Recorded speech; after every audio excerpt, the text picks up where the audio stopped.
रमता राम जपो रे प्राणी, अब तो सुन ले राम कहानी।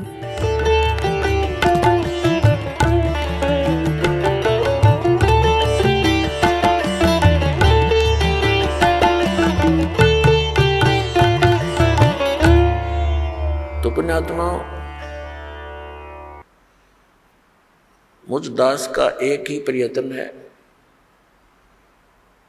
कि जनता आज शिक्षित है, श्रद्धालु सब अक्षर ज्ञान युक्त है, हमारे सद्ग्रंथ हमारे पास उपलब्ध हैं और हम आसानी से निर्णय कर सकते हैं कि कौन सी साधना किस महापुरुष ने की जिससे उसका मोक्ष हुआ। ये दास आपके रूबरू करेगा, आप बहुत आसानी से समझ जाओगे।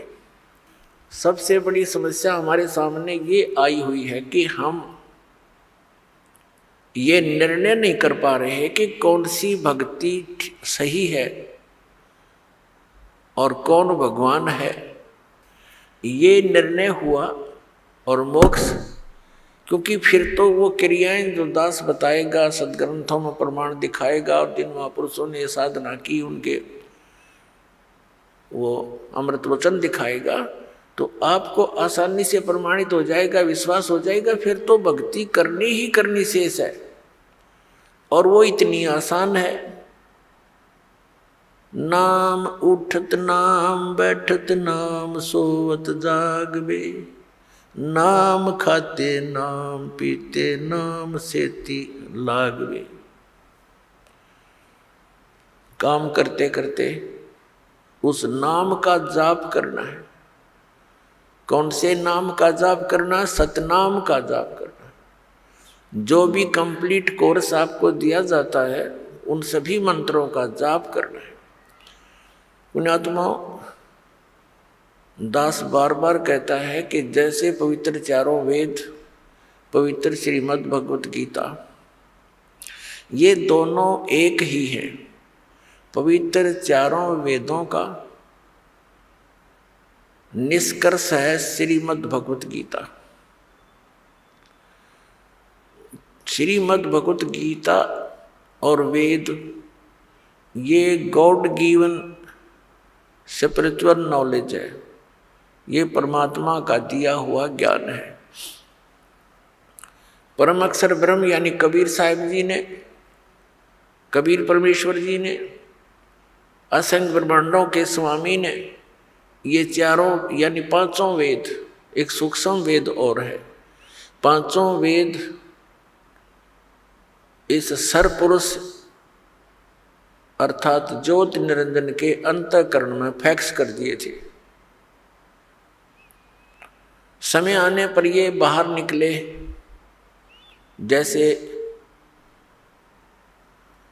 गर्भवती मादा से बच्चा अपने आप समय आने पर बाहर आता है, ऐसी व्यवस्था से परमात्मा ने ये सर्व वेद, पूरा ज्ञान, अध्यात्म ज्ञान और संसारिक ज्ञान, कैसे रहना चाहिए, किन क्रियाओं को करना चाहिए, कौन सी ना करनी चाहिए, ये सब ज्ञान दिया था।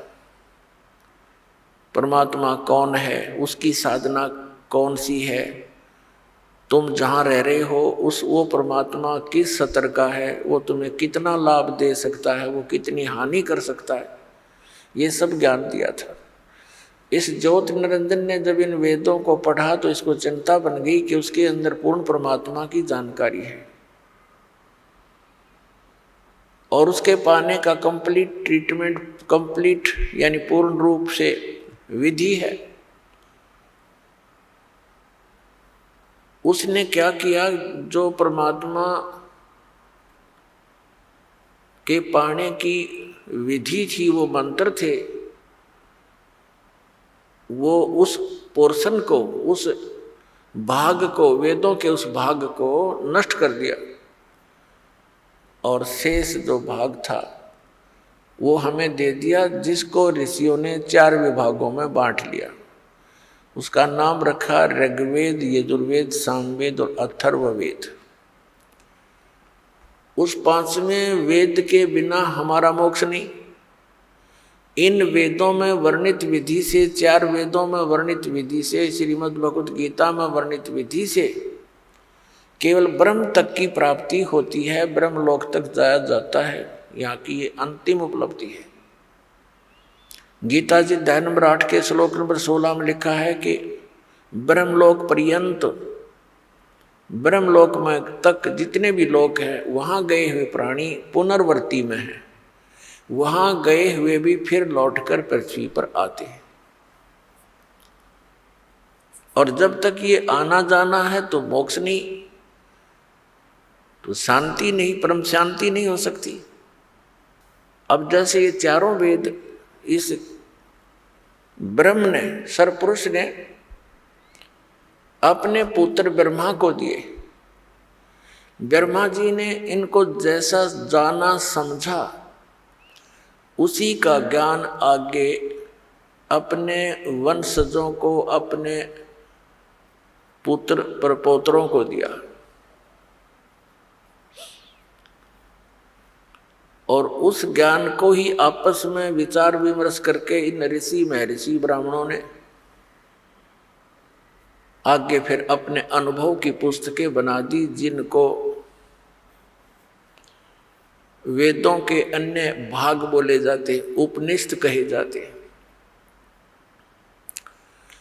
तो जो वेदों के अन्य जो भाग हैं वो ऋषियों के अपने बनाए हुए अपना अनुभव है, उपनिषद है वो उनका अनुभव है। यदि वो वेदों से और 5वें वेद से मेल नहीं खाता है तो व्यर्थ है। श्रीमद् भगवत गीता का ज्ञान इसी सरपुरुष ब्रह्म ने दिया और इसने श्रीमद् भगवत गीता के अंदर कुछ अपने सतर की अटकल अवश्य लगाई है, जोड़ी है, युद्ध करवाने के लिए और जीव को भरमाने के लिए। लेकिन हमने उसका निर्णय सूक्ष्म वेद से करना है। हमारे पास एक ऐसा पैमाना है, ऐसा एक हमारे पास एक तराजू है जिसमें हम प्रत्येक ग्रंथ को तौल सकते हैं, उसको पहचान सकते हैं, परख सकते हैं। हमारे पास एक ऐसा ग्रंथ है जिसको सूक्ष्म वेद कहते हैं। श्रीमद् भगवत गीता अध्याय नंबर 4 के श्लोक नंबर 32 में उसी सूक्ष्म वेद की जानकारी दी गई है कि वो परमात्मा अपने मुख कमल से उस विस्तार पूर्वक अध्यात्म यज्ञों यानी धार्मिक अनुष्ठानों की जानकारी देते हैं और उसको तत्व ज्ञान कहते हैं। फिर गीता ज्ञान दाता कहता है गीता अध्याय नंबर 4 के श्लोक 34 में कि उस तत्व ज्ञान को जो परमात्मा अपने मुख कमल से आकर स्वयं बोलता है, ज्ञान देता है, उस तत्व ज्ञान को तू तत्वदर्शी संतों के पास जाकर समझ। उनको दंडवत प्रणाम करने से, कपट छोड़कर उनकी सेवा करने से वो तत्वदर्शी संत ज्ञानी महात्मा आपको उस तत्व ज्ञान का उपदेश करेंगे। इससे एक तो ये सिद्ध हो गया कि गीता जी का ज्ञान कंप्लीट नहीं है, संपूर्ण नहीं है। गीता ज्ञान दाता ने ये ऑप्शन छोड़ दिया, एक प्रावधान छोड़ दिया कि उससे मैं परिचित नहीं हूं। जो परमात्मा अपने मुख से आकर बोलता है वो ज्ञान, वो सच्चिदानंद घन ब्रह्म की वाणी है और उसको उसके परिचित तत्वदर्शी संत ही तुझे बता पाएंगे। उनसे पूछो। तो दास जो कहना चाह रहा है कि ये जो पवित्र चारों वेद, पवित्र श्रीमद् भगवत गीता, इनका ज्ञान गलत नहीं, लेकिन ये कंप्लीट कोर्स नहीं, इनमें कंप्लीट स्पिरिचुअल नॉलेज नहीं, संपूर्ण अध्यात्म ज्ञान नहीं है। और संपूर्ण बिना फिर पूर्ण मोक्ष कैसे होगा? अंडरस्टूड है, ये तो आम आदमी समझ सकता है। आप सुन रहे थे जगत गुरु तत्वदर्शी संत रामपाल जी महाराज जी के मंगल प्रवचन। अधिक जानकारी के लिए विजिट कीजिए हमारी वेबसाइट www.jagatgururampalji.org। संत रामपाल जी महाराज जी के शुभ आशीर्वाद से पूरे विश्व भर में 500 से भी ज्यादा नाम दीक्षा केंद्र हैं, जिन पर संत रामपाल जी महाराज जी द्वारा ऑनलाइन निशुल्क नाम दीक्षा दी जा रही है। अपने नजदीकी नाम दीक्षा केंद्र का पता करने के लिए संपर्क करें 8222880541।